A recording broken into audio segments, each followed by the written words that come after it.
We are in court fighting for you, whether that is a child who just wants to have a Bible club, a Jesus club, that happened last week, or all the way up to representing a president of the United States, or in this instance, suing Governor Gavin Newsom and the state of California. That's right. So, Jordan, this one is big because we mentioned it at the beginning of the month. We told everyone about this case when we announced it. But when we come back from Thanksgiving break, when everyone's back, we will be just days away from filing a cert petition at the U.S. Supreme Court asking them to hear this case with Calvary Chapel, San Jose, which is still being levied these fines, $1.2 million of their tithes and offerings.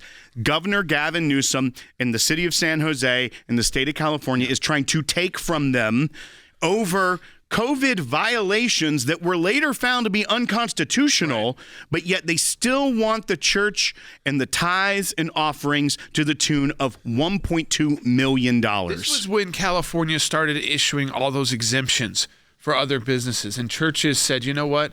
If the restaurant's able to open, then we should be able to have our worship service the way we want. But no, it's $5,000 a day fines that ended up being over $1.2 million, even though in court, their refusal, Calvary Chapel's refusal to sign a sworn statement promising to comply with the court orders was actually thrown out as unconstitutional later.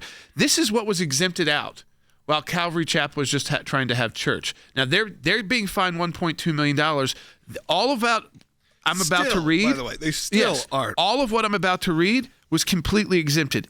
All athletic exemptions for any kind of sports and in physical contact, they were exempt from masks while competing. Construction exemptions were so broad that it was basically just you could remove it and if it creates any kind of risk at all. Individualized determination, which means individuals got to actually choose whether or not to wear a mask. Restaurants. Okay, you're inside a restaurant. Patrons could eat and drink maskless while seated. There was not a time limit for how long you could be there. So for even hours in an enclosed space. Personal care exemptions. This is not, by the way, you're thinking medical, maybe. No, this is like getting a haircut or a massage. Those masks could be taken off by both the client and those who were carrying out that activity. And the same, of course, for the entire government of California was fully exempted completely so that nothing would impede or interfere with essential government work. The entire government. None of that. So none of those people, including the entire California government, had to comply. Or got but fines. California is still fighting to get $1.2 million from Calvary Chapel, San Jose. Yeah, you'd think at least at this point they go, okay, we're multiple years out. What's the good we here? Handled this like a mess. We handled this. I mean, it was everyone California handled it, in a way that they could and tried to get by. Whatever happened. We could say, okay, we did what we did, but you know what? What's $1 million? What's $1 million to us, the state of California? Nothing. What is $1 million to this church? A lot. Whether or not it survives. Right. So, I mean, that is the difference. As you're talking about, who does that really benefit? And it certainly doesn't benefit the government. You literally have Gavin Newsom much. trying to shut down Calvary Chapel, San Jose. That's what's at play here. And he has the power to stop his government from doing that. Well, and by the time that we hear back from the Supreme Court, this will be 2026. Yeah. 6 years removed from the pandemic at this point, when it began. Right. And they're still trying to go after this money.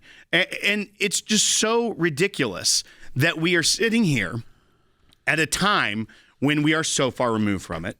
We know that Gavin Newsom has presidential aspirations, that they are still saying, you know what, we need that money from that church. Instead of, you know what, we're through this, we're done, let's just move on. But no, this is the same person who would flaunt the rules for himself so he could go to high-end dinners, but at the same time is telling a church you cannot worship. And now, because they wanted to worship, they wanted to fulfill their First Amendment right, as well as their calling by God, they are being put on the hook for $1.2 million still. So much so, we're having to take it to the Supreme Court of the United States to get this overturned. So while we're all thankful with our families and we are celebrating our freedom, celebrating what God has given us in this country, remember that our attorneys are fighting for a church's right to exist at this point. Because just think about your own church. If all of a sudden they're saying, hey, we really want to survive. We want to reach out to the community. We want to provide a place to worship God. But there's this $1.2 million fine. Would your church survive that? Would any church survive that? Some would, but the vast majority of churches in this country, that would be a closing your doors situation.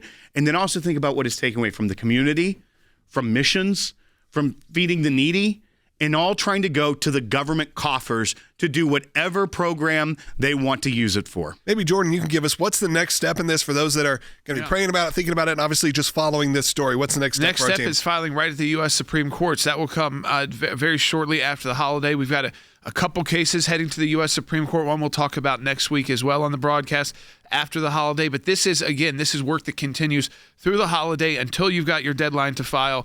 So this is coming soon. And again, at the U.S. Supreme Court at the highest level to make sure that should we ever have one of those experiences again like COVID, which I pray we never do, but that the government has learned its lesson about these restrictions on the American people and the individual freedoms that we have to make choices that we think are best to govern ourselves during those kind of situations.